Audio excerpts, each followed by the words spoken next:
Hello, sir. Good evening ma'am. Good evening, sir. Good evening Ajay भाई। Good evening, everybody. Good Hi, evening. Ajay. How are you? I'm fine, Jenny. Long You time. tell, how are you? बस बढ़िया. Long So time, huh? nice to see you. Same here, same here. Exactly अभी Hi, विराज. कितने दिन बाद देख रही हूँ मैं उसको. 41 Now he's a grown up. Now he's a grown up child. Now he's 6 years How? old now. 6 years. अरे बाप रे, Yeah. कितना बड़ा हो गया.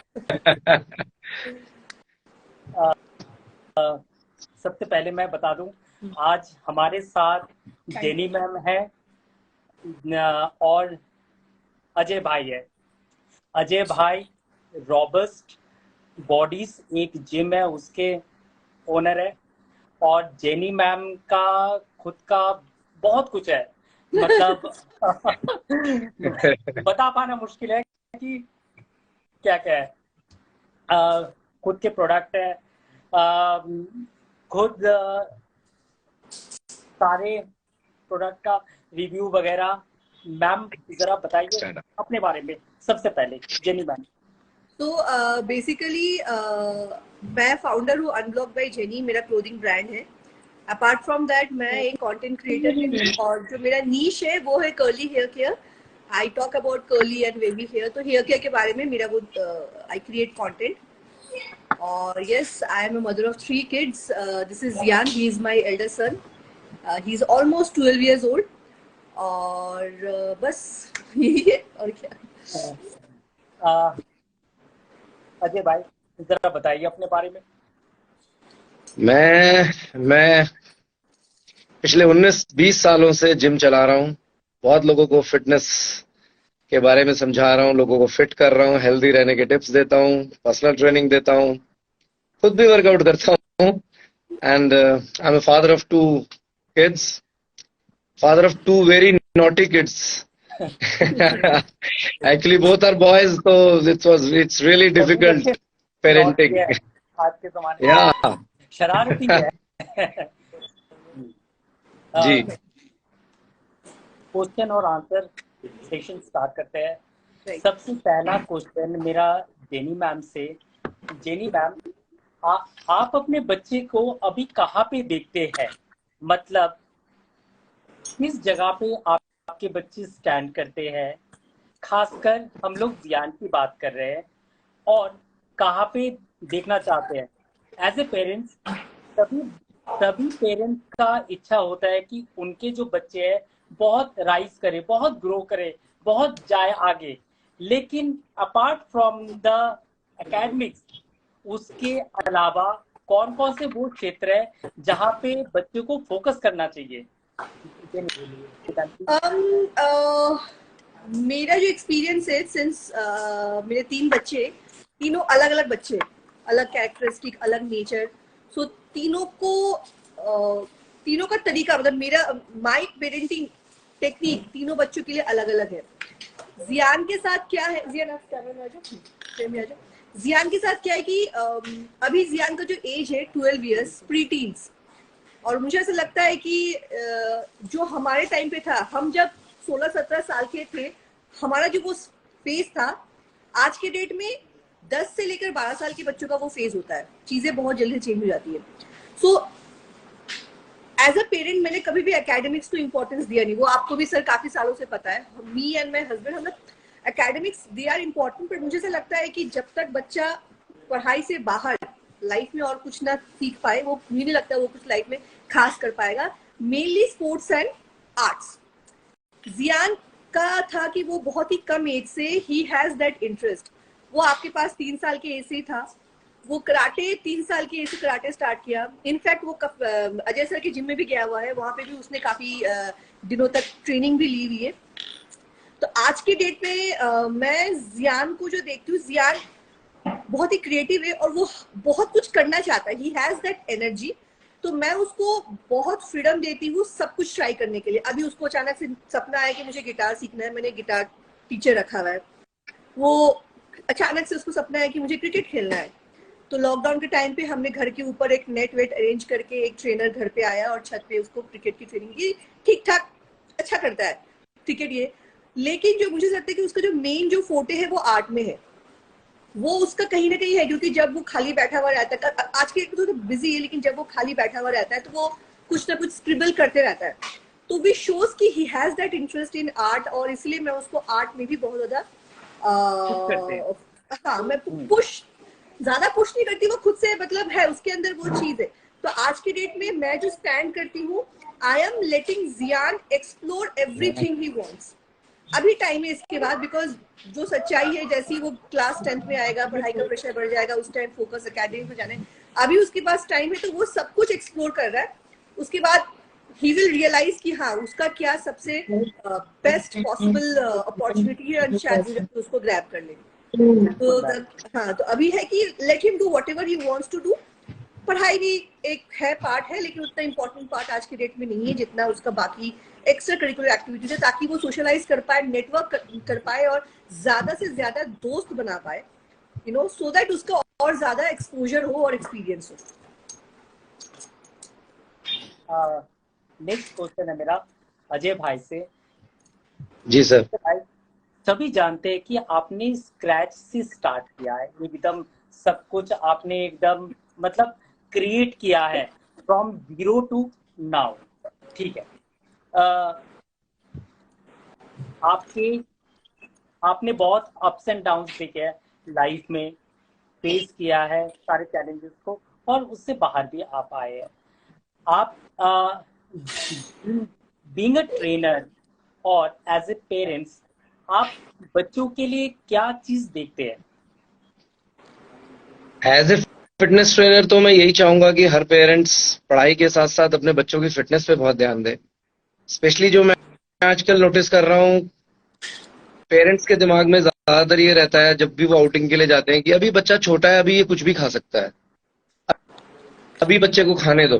जो सबसे ज्यादा प्रॉब्लम मुझे अभी समझ में आ रही है छोटे बच्चों के साथ, जो पेरेंट्स गलती कर रहे हैं, मैं चाहता हूँ वो ना करें, वो ये है कि वो जब भी अपने बच्चों के लिए बाहर कहीं जाते हैं तो वो जंक फूड वगैरह खाना शुरू कर देते हैं। एवरीबॉडी मतलब खा रहे हैं, और अभी क्योंकि वो छोटे होते हैं तो पेरेंट्स सोचते हैं अरे नहीं नहीं अभी उसको फिटनेस के बारे में क्या है, अभी तो बड़ा हो जाएगा तो पतला हो जाएगा, कोई बात नहीं। अभी उसको शुगर भी बहुत दे रहे हैं, जंक फूड बहुत दे रहे हैं। धीरे धीरे होता क्या है कि जब तक वो बच्चा 7-8 साल का 10 साल का होता है, तब तक पेरेंट्स के हाथ से बात निकल चुकी होती है। तब वो फिर बाद में किसी भी बच्चे के लिए बहुत मुश्किल है वापस फिटनेस जोन में आना। वो ये नहीं सोचते हैं कि मैं अपने बच्चे के लिए एक इतना बड़ा टारगेट सेट कर रहा हूं कि उनके लिए फिर बहुत मुश्किल हो जाएगा। जब तक अगर वो या तो बहुत एक्स्ट्रा ऑर्डिनरी बच्चा है, वो बहुत अच्छे से कुछ 10 साल के बाद या 12 साल के बाद फिटनेस में कुछ कर ले, तभी वो कम बैक कर पाएगा। तो मेरा ये मानना है कि बच्चे को शुरू से ही हेल्दी फूड के बारे में बताना चाहिए, उसको बताना चाहिए कि आपने क्या खाना है क्या नहीं खाना है, what is bad habits, what are good habits, so that बच्चे को खुद से पता हो। उसको ना कहना आना चाहिए बहुत पहले से, क्योंकि हमारे सर्कल भी ऐसा ही है ना, हम किसी के घर जाते हैं तो उसको सबसे पहले बच्चे को, छोटे बच्चे को सब चॉकलेट ऑफर कर देते हैं। कोई किसी के घर में डिनर के लिए किसी को बुलाते हैं तो वो बड़ों के लिए कुछ भी लेके आए, बच्चों के लिए चॉकलेट गिफ्ट जरूर लेके आएगा। तो हम शुरू से ही शुगर, जंक फूड, इतना बहुत कुछ बच्चों की डाइट में ऐड करने के लिए उनको अलाउ कर देते हैं और फ्री छोड़ देते हैं कि कई बार पेरेंट्स के हाथ से बात निकल जाती है। तो as a fitness trainer and parent, मैं सबको यही समझाना चाहूंगा कि सब शुरू से ही अपने बच्चों की फिटनेस पे ध्यान दें। मैं ये नहीं कहता कि उनको जिम ज्वाइन कराएं, जिम ज्वाइन कराना छोटी एज में नहीं चाहिए, उसके लिए एक टाइम आता है, बाद में आता है, बट शुरू से ही, जैसे मैंने अपने बच्चे को स्कूल में एडमिशन कराया, तो जैसे जेनी मैम ने बोला, उनकी प्रायोरिटी शुरू से ये नहीं रही कि बच्चा एकेडमिक में ज्यादा जाए। हर पेरेंट चाहता है कि पढ़ाई लिखाई में बच्चा अच्छा रहे, वो मैं भी चाहता हूँ। लेकिन जैसे ही मैं एक स्कूल में गया, बहुत सारे स्कूल में मैंने ट्राई किया, तो मैंने जैसे ही स्कूल में एंटर किया, I saw the sports field, तो मेरे को बड़ा एक पॉजिटिविटी आया कि यार पढ़ाई तो अच्छी है ही स्कूल की, हर स्कूल अच्छे से पढ़ाना चाह रहा है, लेकिन जो पहली चीज दिमाग में आई कि यार मेरा बच्चा अगर इस ग्राउंड का रोज एक चक्कर भी मार लेगा तो वो कम से कम फिट रहेगा, एक पॉजिटिव थॉट आया अंदर। तो मेरा यही सबसे रिक्वेस्ट है पेरेंट्स से, क्योंकि आजकल वैसे भी बहुत फ्लूज, ये वो, बच्चे बहुत बीमार पड़ रहे हैं, तो प्लीज मेरी सबसे हाथ जोड़ के विनती है कि सभी अपने जो है ना बच्चों को शुरू से ही ये आदत डालें कि उनको पता चले कि उनको क्या खाना चाहिए क्या नहीं खाना चाहिए, टाइम पे सोना चाहिए। देखो पेरेंटिंग इज नॉट इजी, आपको टाइम पे सोना पड़ेगा अगर आपको बच्चों को टाइम से सुलाना है। आपको खुद सेक्रीफाइस करना पड़ेगा, वो सारी चीजें छोड़नी पड़ेंगी जो आप अपने बच्चों से एक्सपेक्ट करते हैं कि वो छोड़ें।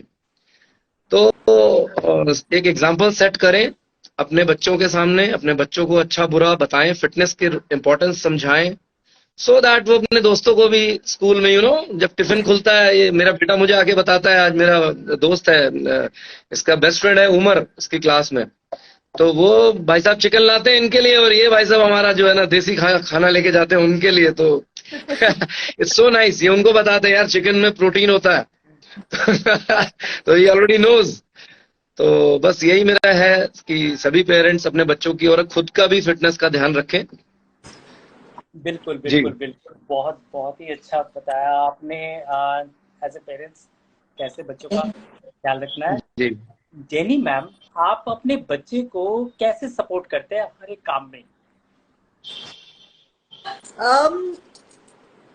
हम लोग जिस हिसाब से पले बड़े, हमारा जो पेरेंट्स थे, हमें कभी खुद से वो डिसीजन लेने का मौका नहीं मिलता था। तो this is what I have learn कि एटलीस्ट हम बच्चों को अलाउ करेंगे कि वो अपना डिसीजन खुद ले। मेजॉरिटी डिसीजन, इसका मतलब ये नहीं कि हम एकदम पूरा पूरा छोड़ देते, हम पीछे रहते, खड़े रहते, तो वो एश्योरेंस उन लोग को देते हैं कि आप करो, हम पीछे खड़े। तो आज के डेट में व्हाट आई डू कि I let them take their decisions, चाहे वो एकेडमिक्स रिलेटेड हो, कौन सा स्पोर्ट्स चूज करना है, या इनफैक्ट फ्रेंड्स का बर्थडे क्या गिफ्ट देना है, मैं उसको बोलती कि ये मेरा बजट है, अब तू इस बजट में बता कि you know what you want to buy. Similarly homework, और कभी कभी मुझे ऐसा लगता है कि थोड़ा सा शॉक ट्रीटमेंट भी देना पड़ता है ताकि वो बच्चे खुद decide. For example in the sense की होमवर्क नहीं सबमिट किया तो मैं क्या करती हूँ, ठीक है, मतलब मैं उसको रिमाइंड नहीं कराती हूँ, एंड देन उसको रात के 11 बजे याद आता है कि मुझे करना है, and then I tell him अभी आपका टाइम हो गया, सोने का टाइम वैसे भी हो चुका है, वो रात को वापस आता है कि नहीं मुझे होमवर्क करना है। तो फिर ये एक शॉक ट्रीटमेंट होता है, उसको रियलाइज होता है कि हाँ नेक्स्ट टाइम से I have to do it. So I think letting them take the decision, और थोड़ा सा एक बैलेंस होना चाहिए स्ट्रिक्टनेस में, और उसमें एक फाइन लाइन होना चाहिए। तो मैं वो करती हूँ आज के डेट में, बैलेंस कर चलते हैं आप। हाँ। जैसे वो इनारा का वो सबमिशन था, वो जो कल लास्ट मोमेंट तक उसने नहीं किया, फाइनली मैंने सबमिट उसको नहीं करने दिया। इवान का मैंने किया, उसको नहीं करने दिया। क्यों? क्योंकि वो शी वांटेड एवरीथिंग, कि वो जियान ने थोड़ा सा हेल्प किया कर दिया, शी वांटेड कि जियान उसको कलर भी करके दिया। आई सेड कि no, he can not help you in colouring, so you have to do it, and then finally submit नहीं हुआ उसका। So she realised it next time, उसने बोला ठीक है मैं पहले से करना स्टार्ट कर दूंगी। So that's how I do. मेरा नेक्स्ट क्वेश्चन होगा जियान से। जियान, हाय जियान। Hello sir. जियान, आप अपना डेली रूटीन स्कूल जिस दिन नहीं होता है उस दिन कैसे सेट करते हैं? क्या मम्मा सेट करती है या आप खुद ही सब कुछ करते हैं, सेट करते हैं? क्या कोई इसके लिए टाइम फिक्स है? हाँ, मुझे इतने घंटे पढ़ना है, इतने घंटे आर्ट करना है, इतना घंटा स्पोर्ट करना है, वगैरह वगैरह। तो क्या होता है ना, कभी कभी ऐसा होता है कि मान लो मेरा सुबह मैच हो गया, क्रिकेट मैच जैसे यूजुअली होता है, मेरा अर्ली मॉर्निंग मेरे को उठना पड़ता है और मैच है, तो उस दिन थोड़ा सा शायद चेंज हो जाएगी। कितने बजे अब जाते हैं? हाँ, सुबह मॉर्निंग अराउंड 6 o'clock ऐसे मैच होता है, और फिर घर वापस आना पड़ता है फिर 2 बजे। तो 2 o'clock के बाद ऐसे रेस्ट ले लिया, उसमें फ्रेशन अप होने में ऐसे 1.5 अराउंड, फ्रेशन होने में, खाना खाने में, लंच, उसके बाद सुबह उठा तो थोड़ा सा हाफ एन आवर ऐसे नैप ले लिया। तो उसमें अगर 1 और 1.5 आवर अगर निकल गए तो फिर उसमें हो गया। उसके बाद उठने के बाद थोड़ा सा उसके बाद जो मेरा चीज अगर कुछ मिस हो गया या कुछ मेरे को रिवाइज करना पड़ा पढ़ाई में, या वो कुछ आर्ट वर्क बचा है जिसमें मेरे को काम करना है, तो मैं उस पर भी काम करूंगा। उसके बाद अगर कोई क्लासेस हो, जैसे मेरा यूजुअली इवनिंग को ओडा क्लासेस होता है, टाइमिंग बताओ। जो अराउंड 7 to 9 चलता है, ठीक है। और फिर 7 to अभी तो 8 हो गया ना। हाँ, बीच बीच में कभी हो जाता है 9 तक, और फिर उसमें फिर हो गया तो फिर वो तो बाद में इवनिंग में होता है। तो बीच में जितना टाइम मिलता है, जैसे रेस्ट, मैचेस के बाद रेस्ट लेने के बाद से ओडा तक जो बीच में गैप होता है, उसमें रिवाइज भी कर लिया, और रिवाइज करने के बाद जितना टाइम होगा उसमें मैं अपना खेलने का वो वक्त निकाल लूंगा। मेरे Dinner time भी हाँ तो बता दो। भाई बहन उनके साथ में थोड़ा सा टाइम स्पेंड करने में भी वक्त निकाल दूंगा, हाफ एन आवर 1 आवर ऐसे करके, तो उसमें सब मैनेज हो जाता है। उसके बाद रात को डिनर के बाद Early dinner. या We अर्ली have डिनर के early बाद dinner. सोना पड़ता है क्योंकि मैच मेरा होता है, मैच या क्रिकेट ट्रेनिंग सुबह को, तो ऐसे करके वो पास होता है डेज। इसका शेड्यूल थोड़ा सा अलग है बाकी दो बच्चों का, बिकॉज एक इसका खुद का एक पढ़ाई का प्रेशर तो है, प्लस ये सुबह उठता है 5:30 बजे स्कूल में प्रैक्टिस के लिए, और फिर हम लोग डिनर अर्ली करते हैं, बच्चों का अर्ली डिनर करा देते हैं बाई 7:45 से 8। इसका schedule is different from the other 2 kids. बहुत बढ़िया जियान बताया आपने। और मेरा नेक्स्ट सवाल विराज से। विराज, आपसे कुछ पूछना है, पूछ सकते हैं? बताओ। यस जी। क्यूट है विराज, मम्मा पापा ऑफिस जाते हैं, मेहनत करते हैं, पापा के पास खुद का जिम है, ठीक है, आपको कैसा लगता है जब मॉम डैड आपके लिए इतना मेहनत करते हैं? कैसा फील होता अच्छा लगता है। है? Very good. डैड को तो परेशान करता रहता है ना ये, लेकिन जिम से बार बार ऊपर से फोन करता रहेगा इंटरकॉम पे, आपकी याद आ रही है, आप ऊपर आ जाओ। वेरी गुड विराज। विराज, आपको क्या क्या अच्छा लगता है स्पोर्ट्स में?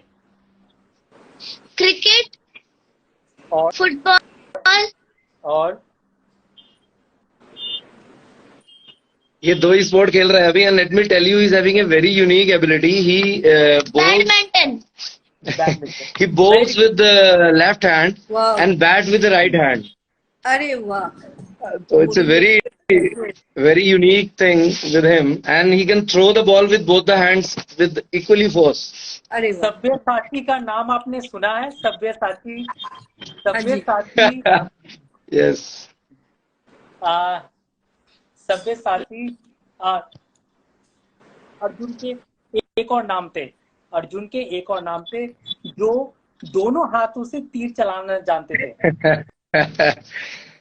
Very अच्छा, मुझे भी नहीं पता, अच्छा मुझे भी नहीं एग्जैक्टली पता था कि ऐसा करता है।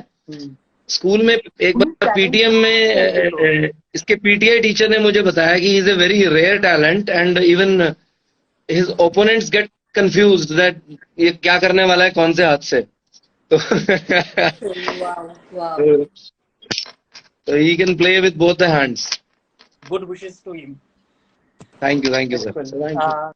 Jenny ma'am, Yes, sir. Jenny ma'am, आप हस्बैंड, बच्चे, घर, बिजनेस, मतलब बहुत कुछ है आपके कुत्ता, पास। 2 खरगोश, ये भी है। कुत्ता, खरगोश, सब कुछ है। मतलब इतने सारी चीज को कैसे बैलेंस करते हैं? इसका कोई एग्जैक्ट आंसर नहीं है, और ना ही मैं अच्छे से हमेशा बैलेंस कर पाती हूँ। कभी कभी बैलेंस होता है, some days I fail terribly, some days I manage, some days I just छोड़ देती हूँ भगवान भरोसे कि बस जो होगा वो। इतना आसान नहीं है बोलना।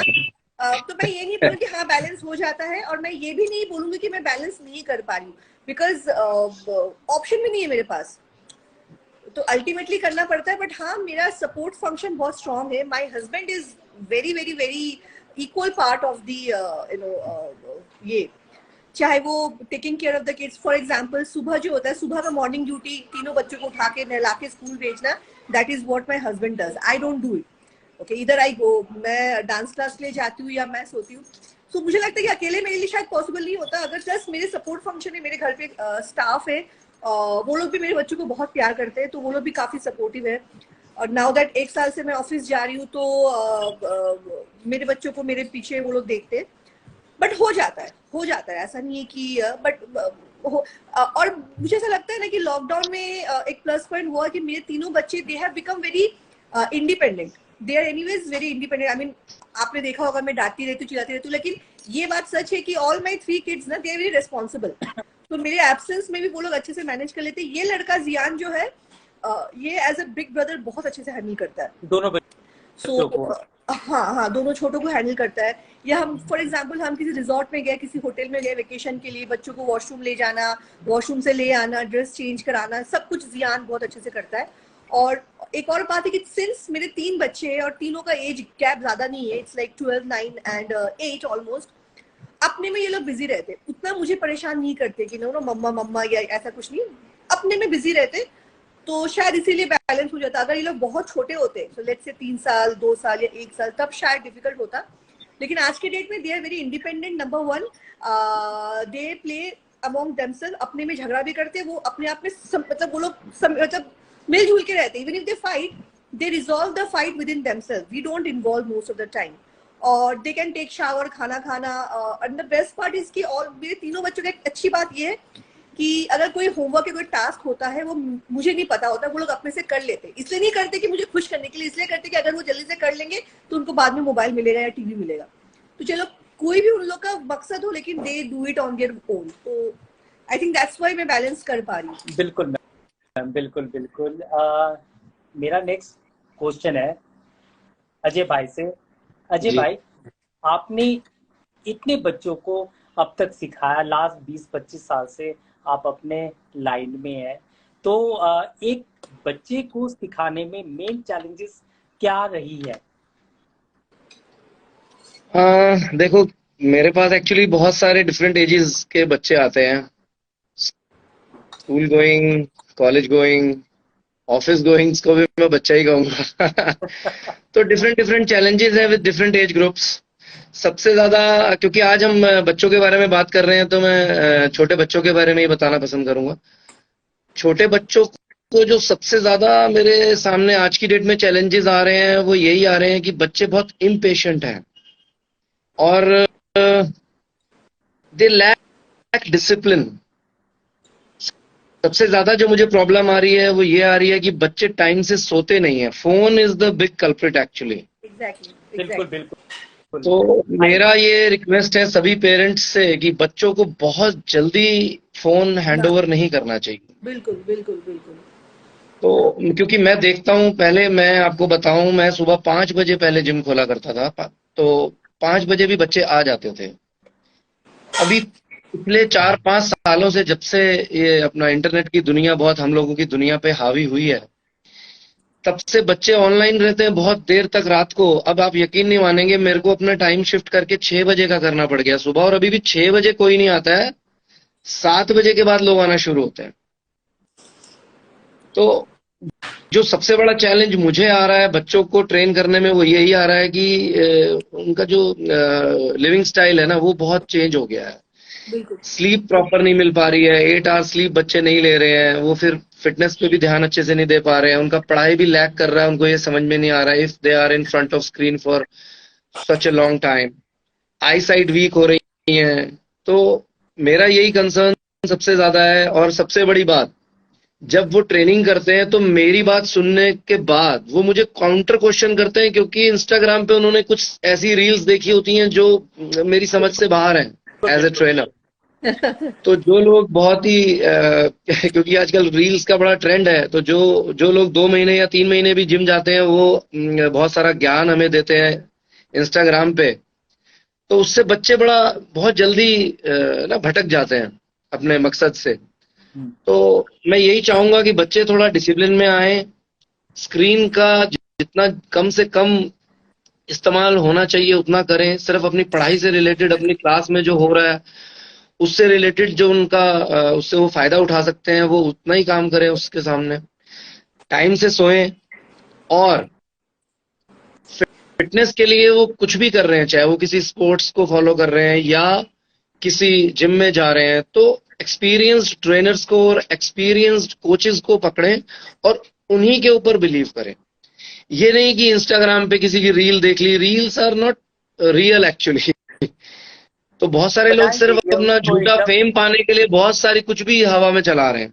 तो मैं तो बड़ों से भी यही कहूंगा कि व्हाट्सएप पे जो ज्ञान मिल रहा है उसको ना लें। हाँ, जो रिकग्नाइज्ड लोग हैं, जिन्होंने इस फील्ड में कुछ करके दिखाया है, उनकी रिस्पेक्ट करें, उनको फॉलो करें, भटके नहीं। बिल्कुल।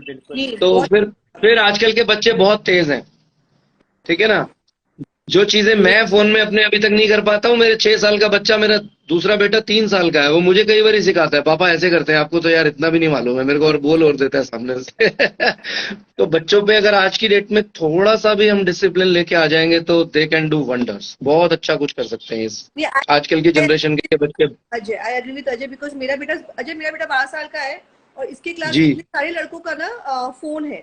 तो मैंने क्या जी किया, सिर्फ इसका फोन नहीं, इसका एक फोन है, जैसे ड्राइंग क्लास जाता है तो उसको हम फोन देते, जी कहीं क्रिकेट एक फोन रहता है, लेकिन घर पे फोन मेरे पास रहता है। लेकिन जी प्रॉब्लम क्या है, उसके सारे फ्रेंड्स के पास फोन है, they have a WhatsApp group, तो सारे व्हाट्सएप जी ग्रुप में मैं हूँ, मतलब बिकॉज उसका फोन नहीं है। And I see okay them chatting at 11 o'clock also, रात को 11 o'clock भी चैटिंग हो रही है, या 12 या बजे भी चैटिंग हो रही है। और मेरा जी बच्चा तब सोता है उस टाइम पे, क्योंकि मैं ग्रुप की जी मेंबर हूँ, तो फिर वो लोग जी चैटिंग करे। तो मुझे लगता है कि पेरेंट्स क्यों करते हैं ऐसा, मतलब वो देखते नहीं कि उसका बेटा रूम में फोन लेके बैठा हुआ है, चैटिंग कर रहा है। तो जी आई डोंट अंडरस्टैंड कि क्यों एक 12 साल के बच्चों को 24 आवर्स के लिए फोन दिया जाए। फोन नहीं नहीं नहीं, इम्पोर्टेंट दैट्स नॉट गुड है, एक्चुअली। क्लासेस के लिए जाते हैं, फोन देना बहुत जरूरी है। 24 आवर्स क्यों, वापस घर आएगा, घर पे फोन की जरूरत नहीं है, घर पे तो हम लोग हैं, बिल्कुल इंटरनेट में बिल्कुल कुछ देखना है, लैपटॉप खोलो अपना, देखो, सब कुछ है। तो ये फोन इज समथिंग, ये बहुत, I mean, and I become the bad mom, you know, कि सबके पेरेंट्स अलाउ करते, आप नहीं देते। अब मैं क्या इन लोगों को समझाऊं, और ये जो एज है यहाँ पे समझाना इज लाइक कि अपना सर फोड़ना वेरी है डिफिकल्ट। दीवार पे। So it's, I don't understand why do parents do it. मतलब मेरा तो खून खौलता है, रेस्टोरेंट में भी आई सी सब मोबाइल देखते, मेरा लिटरली खून खौलता है कि मतलब मन करता है कि उसका फोन मैं छीन लूं। दिस इज जस्ट जी नॉट डन। बिल्कुल रेस्टोरेंट बिल्कुल। का आपने नाम लिया जेनी, मैं एक अभी रेस्टोरेंट में गया था, वहां पे मैंने एक बहुत ही सुंदर कोट देखा, लिखा हुआ था एक रेस्टोरेंट में कि हम वाईफाई कनेक्शन प्रोवाइड नहीं करते, हम चाहते हैं आप आपस में बात आपस में करें। बात करो, एग्जैक्टली एग्जैक्टली। बहुत मेरे सुंदर घर तो पे कोट है। नो फोन पॉलिसी है, सर को ही पता है, Monday to Friday no phone, Saturday को 1 घंटा, संडे को 1 घंटा, बाकी नो फोन पॉलिसी। कोविड के टाइम पे थोड़ा सा हमने ढील दिया था, बिकॉज उस टाइम सबका ही बहुत बुरा हाल था ये, लेकिन मेरे घर पे 0 फोन पॉलिसी है। अभी समर वेकेशन है, जी शायद थोड़ा सा मुझे चेंजेस लाना पड़ेगा, बिकॉज 24 आवर्स घर पे रहेंगे ये लोग, लेकिन दिस इज समथिंग, ये इनको ही पता है। मेरे घर पे Maggi is like a luxury food, जब मैगी आता है तो मेरे बच्चे उस दिन खुशी से डांस करते कि आज मैगी खाने को मिलेगा। या जब कोल्ड ड्रिंक्स किसी बर्थडे पार्टी में होता है तो तभी कोल्ड ड्रिंक्स आता है, मेरे बच्चे इज लाइक कि यार मम्मी आज कोल्ड ड्रिंक्स मिलेगा पीने के लिए। ही इज क्योंकि डांसिंग ऑन द मैं, नेम ऑफ मैगी, वो नाच रहा है पीछे। हाँ, क्योंकि अजय को पता है कि मैंने काफी गलतियां की है, अभी भी करी हूँ, वापस से मैंने फिर से सब कुछ छोड़ दिया, वर्कआउट सब कुछ छोड़ दिया, लेकिन मैं चाहती हूँ कि एटलीस्ट मेरे बच्चे ना करें, यू नो, और आई कम बैक, लेट्स सी। बिल्कुल। आ, मेरा नेक्स्ट क्वेश्चन जियान से है। जियान, आप एक मल्टी टैलेंटेड बच्चे हो, आपने सब कुछ किया है, स्पोर्ट्स में काफी कुछ किया है, उसके साथ आर्ट में भी बहुत सारे प्राइजेस आपने जीता है। फिलहाल आपने कुछ प्राइज विन किया है इंटरनेशनल, उसके बारे में प्लीज सबको बताइए एक बार। हाँ जी, तो एक इंटरनेशनल कंपटीशन होस्ट हुआ था। It was hosted by like taking it global. It's a website. Over there they host multiple art competitions, so that we could raise awareness about our environment and our surroundings through art. तो उसमें क्या हुआ था कि हमारे school से वो website हमें प्रोवाइड किया था। तो अगर आपको उस पर पार्ट लेना है तो आप ले सकते। तो मैंने ऑब्वियसली पार्ट लिया। तो उसमें मैंने बहुत सारे जगहों में रिसर्च किया। तो फिर मैंने क्या किया, टॉपिक क्या था बताओ? मेन टॉपिक ये था कि तुम्हें एक आर्टवर्क बनाना है, and the artwork theme should be dare to reshape our world, where we have to, like, what do you imagine when you think of reshaping the world into a better place. तो मैंने बहुत सारे जगहों में research किया, बहुत सारे artist के बारे में वो किया, मैंने बहुत सारे आर्ट वर्क्स देखे, और ये सारे पर्सपेक्टिव्स को मैंने एक बार मिक्स किया और फिर एक पर्टिकुलर कॉन्सेप्ट बनाया, और उस कॉन्सेप्ट को मैंने अपने मीडियम और अपने पेपर पे अप्लाई किया, और फिर उसे मैंने अपलोड किया। तो फिर मेरे को एक प्राइज मिला था मेरे कॉन्सेप्ट के लिए, सेकंड प्राइज मिला था मेरे को। एक मैंने आईपैड जीता था। तो ये इंटरनेशनल कंपटीशन था जिसमें उसमें अराउंड 106 कंट्रीज थे, और बहुत सारे कंटेस्टेंट्स थे। और फर्स्ट बंदा कौन से कंट्री से था? या फर्स्ट प्राइज वो ब्राजील से था और third prize US. Second from India, third from US. Very good ज्ञान, ये बहुत बहुत बड़ी उपलब्धि थी भारत के लिए कि हमारे कंट्री को भी सेकंड प्राइज मिला। ये Right. बहुत बड़ी बात है, ये बहुत बड़ी बात है। मतलब पूरे वर्ल्ड में इतने सारे कंट्री से फर्स्ट सेकंड थर्ड में जो एक प्राइज वो हमारे इंडिया का था, जियान ने लिया। Congratulations. Proud of. वो अलग बात है, कस्टम का पैसा मैंने पेमेंट किया। उस प्राइज को निकालने के लिए। अच्छा जेनी मैम, यस सर। ये सोशल मीडिया और फैमिली टाइम, मतलब ये है कि आजकल डिनर टेबल पर भी फेसबुक चलता है, इंस्टाग्राम चलता है और बाकी सारी चीजें चलते हैं। मतलब आप कुछ बताना चाहेंगे? मेरे घर पे नहीं चलता है सर, मेरे घर पे नहीं चलता है। आई बी वेरी ऑनेस्ट, मैं सोशल मीडिया को बहुत रिस्पेक्ट करती हूँ क्योंकि मुझे ऐसा लगता है कि आज मैं जो भी हूँ it's because of social media. मैं बहुत ही फ्रेंडली नेचर की हूँ और मैं सोशल मीडिया में काफी लाइक 2017 से बहुत एक्टिव हूँ। काफी सारे मैं ग्रुप में मेंबर्स थी फेसबुक में। वहाँ पे I used to share my life story, चाहे वो पेरेंटिंग रिलेटेड हो, चाहे वो कुछ भी रिलेटेड हो। ऐसे करते करते काफी दोस्त बनाए। इनफैक्ट जो जब मैंने अडॉप्शन के लिए भी अप्लाई किया था, जैसे आपको पता है, सोशल मीडिया के थ्रू मैंने बहुत सारे अडॉप्टिव पेरेंट्स के साथ इंटरेक्ट किया, तो मुझे अडॉप्शन के बारे में और भी बहुत कुछ नॉलेज मिला। And I have now few of my best friends are from that adoption group. Similarly और भी बहुत सारे नए फ्रेंड्स बने जो सोशल मीडिया के थ्रू, जो मदर्स है जिनके भी 2-3 बच्चे, हम लोग के बीच कनेक्शन हुआ। और फिर जो मेरा जो पेज स्टार्ट हुआ इंस्टाग्राम में और आज की डेट में काफी अच्छा चल रहा है, वो भी बिकॉज कि मैं काफी सोशल मीडिया में बहुत लोगों से इंटरेक्ट करती थी, आज भी करती हूँ। और that's why what and then the brand also started. और इनिशियली जब कोई नया ब्रांड बनता है उसको उतना एक्सपोजर मिलता नहीं, लेकिन सिंस मेरा ऑलरेडी खुद का एक सोशल मीडिया में प्रेजेंस था तो मेरे ब्रांड को काफी अच्छी हाइप मिली। You know, I got lot of, काफी ज्यादा। या मतलब माय फर्स्ट 2-3 मंथ्स जो मेरे कस्टमर्स थे वो सारे मेरे फॉलोअर्स ही थे who turn into my customer. So I always respect social media. मैं जियान को भी बोलती हूँ, जियान का भी जो पेज है वो मैं हैंडल करती हूँ और आप हैंडल करते हो, लेकिन मैं जियान को बोलती हूँ कि जब वो 18 साल का होगा, खुद का social media, you can interact with many people. तो अगर सोशल मीडिया को पॉजिटिव वे में लिया जाए ना तो आप एक्चुअली में कुछ अच्छा कर सकते हो सोशल मीडिया पे। Coming to social media at my house, नहीं, डिनर टाइम पे ये सब बिल्कुल नहीं होता है फोन। हाँ, अभी जैसे आईपीएल चल रहा है तो हम आजकल डिनर थोड़ा ड्राइंग रूम में करते हैं because Jiyan and all we all take interest. और जब फुटबॉल चल रहा है तब शायद हम लोग डिनर ड्राइंग एरिया में करते हैं, डाइनिंग टेबल पे डिनर होती है, नो फोन। इनफैक्ट इनारा जो मेरे साथ कभी कभी रील्स बनाती है वो सिर्फ शूट के लिए उसको बुलाया जाता है। मैं उसको ये नहीं बताती कि क्या है नहीं है, मतलब आई जस्ट मेक श्योर कि वो उसका जो सब्जेक्ट है सब्जेक्ट के अंदर ही वो रहे। तो मेरे घर पे फोन का कल्चर बिल्कुल नहीं है। हम जब ट्रैवल करते हैं, यहाँ तक कि रोड ट्रिप पे में जाते हैं, तब भी मैं फोन नहीं देती हूँ। वीकेंड्स का में फोन मिलता है और कभी कभार फॉर एग्जांपल किसी बच्चे की तबीयत खराब होगी, वो स्कूल नहीं गया, वो घर पे है, सोफा में लेटा हुआ है, तब मैंने एक बार के लिए फोन दे दिया 1-8 घंटे की, चलो तबीयत खराब है।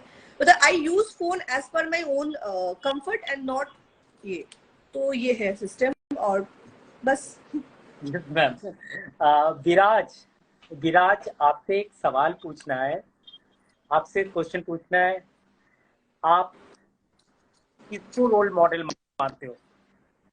रोल मॉडल का मतलब किसकी तरह बनना चाहते हो? किसकी तरह बनना चाहते हो? एस्ट्रोनॉट बनना चाहता है। वाह, ये तो बहुत अच्छी बात है, ये तो बहुत अच्छी बात है। और जियान, आपका रोल मॉडल मतलब किसकी तरह आप बनना चाहते हो?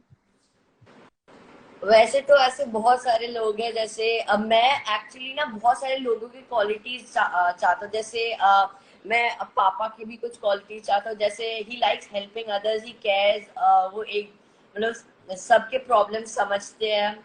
और मम्मा वो सबके साथ एक सोशल नेटवर्क बना के रखती है, मतलब सब और फिर इंस्पायर करती है, इंस्पायर होती है। और जैसे कि आपके पास वो क्रिएटिविटी है, जब या पेंटिंग्स बनाते हैं तो ऐसे में बहुत सारे लोगों की क्वालिटीज एक साथ जैसे हाँ, तो ऐसे बहुत सारे लोगों की क्वालिटीज एक साथ अगर मेरे पास हो तो फिर अच्छा होगा। मैं सबके कुछ कुछ कैरेक्टरिस्टिक्स लेना चाहता हूँ, सबके पास जो पॉजिटिव कुछ है, तो मैं अगर उनसे इंस्पायर हूँ तो वो बहुत ज्यादा अच्छा होगा। तो एक फिक्स रोल मॉडल नहीं है, मैं सबके तरह बनना चाहता हूँ। तो वेरी गुड आंसर, बहुत अच्छा Actually, बताया आपने। this is the main reason he is multi-talented. He is, picking up the good things from many good people. Exactly Keep it exactly up, Ajay keep भाई, it up, son. बिल्कुल। Well done. कुछ आपके future plan जियान?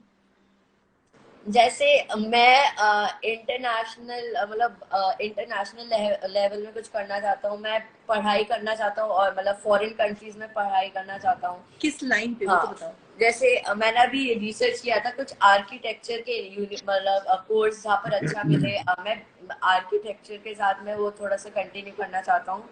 वैसे तो अभी decide करने वाला हूँ जैसे बड़ा होऊंगा और जैसे और जानूंगा, बट मैं But, अभी से थोड़ा सा हाँ, रिसर्च करता हूँ यूनिवर्सिटीज के बारे में। यहाँ पे ताकि मैं एक थोड़े चीज यहाँ पे inspire मैं एक चीज ऐड करूंगी कि हम लोग का मेन रीजन था आईबी इंटरनेशनल बोर्ड भेजने का, कि हम चाहते हैं कि मोस्ट प्रोबेबली विद जियान हम ग्रेड 10th के बाद ही we will start applying for universities outside India. ये प्लान है जियान के साथ।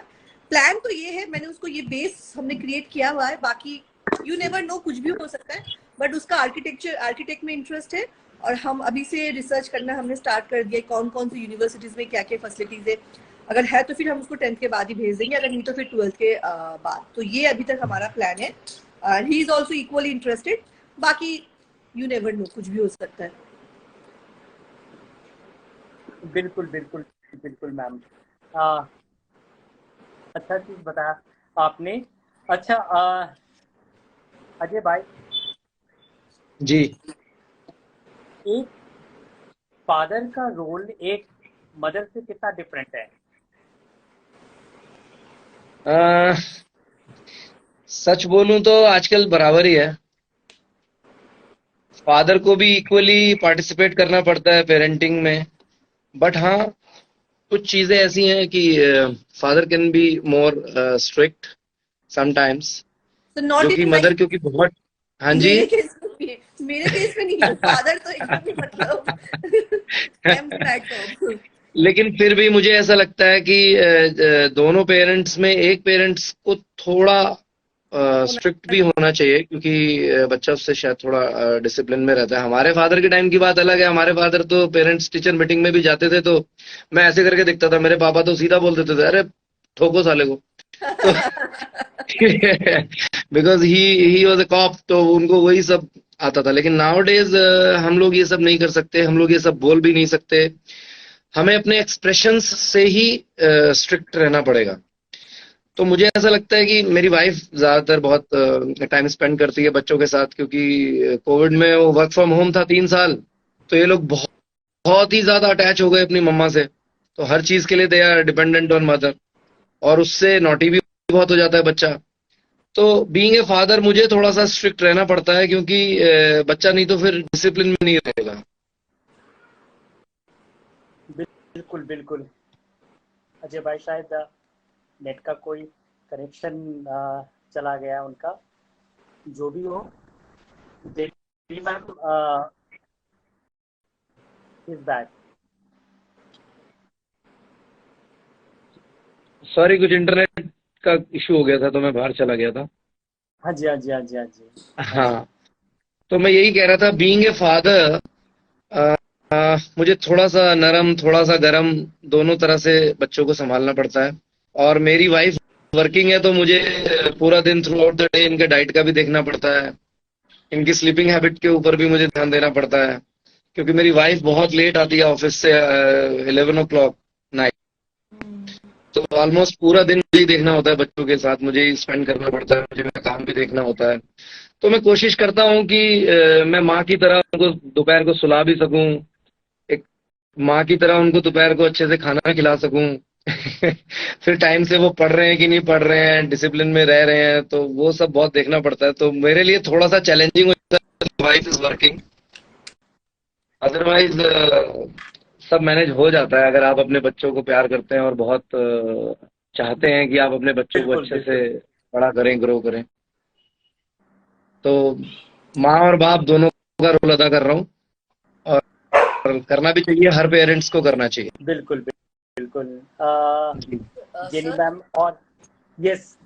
हाँ सर जी, हाँ मैं जी। भी इस क्वेश्चन में थोड़ा सा मैं क्या दे सकती हाँ बिल्कुल बिल्कुल हाँ, बिल्कुल, तो sure, why not. As a child मैं कहना चाहूंगा कि मेरे पेरेंट्स ने दोनों तरह से रोल्स ऐसे ऐसे डिवाइड कर लिए। जैसे मेरे फादर वो एकेडमिक्स में फोकस करते हैं, बच्चों के एकेडमिक्स में बहुत ज्यादा हेल्प करते हैं, और मेरे मम्मा एक्स्ट्रा करिकुलर एक्टिविटीज में हेल्प करते हैं, जैसे मेरा स्पोर्ट्स हो गया या कोई आर्ट इवेंट हो गया। मेरे फादर मेरे स्कूल में अगर कुछ टास्क होगा या मेरा कुछ असेसमेंट वगैरह होगा तो उसमें मेरे फादर हेल्प करेंगे। तो इसीलिए मेरे को लगता है जो सारे जो फैक्टर्स है वो बैलेंस रहते हैं, क्योंकि दोनों तरह से मेरे पेरेंट्स दोनों तरह से अलग अलग तरीके से हेल्प कर रहे हैं मेरे को। तो इसलिए सब कुछ मेरा जो होता है बैलेंस रहता है, academic, sports, extra curricular activities. तो फिर ये एज अ चाइल्ड मेरा एक्सपीरियंस है। ओके, सबसे बात किया हमने, बहुत ही बढ़िया लगा। और मतलब कुछ चैलेंजेस के बारे में बात किया अबाउट पेरेंटिंग। आज का सेशन अच्छा रहा। हाँ, इट तो वाज वेरी नाइस। हाँ, बहुत अच्छा था। Jenny ma'am, thanks a lot. Ajay भाई, थैंक यू सो मच। आप सब thank you so much sir. Live show में आए, सबको बहुत सारी चीज़ों का पता भी चला अबाउट पेरेंटिंग, और इससे सबको फायदा भी मिलेगा। थैंक यू सो जी, मच थैंक यू सो सभी को। Much. Thank okay, you. Okay bye. Sir, thank you. Good night. Bye. Bye good sir. Bye. Good night bye. Everybody. Good night. Thanks, good thanks a night lot. Ajay. Good night.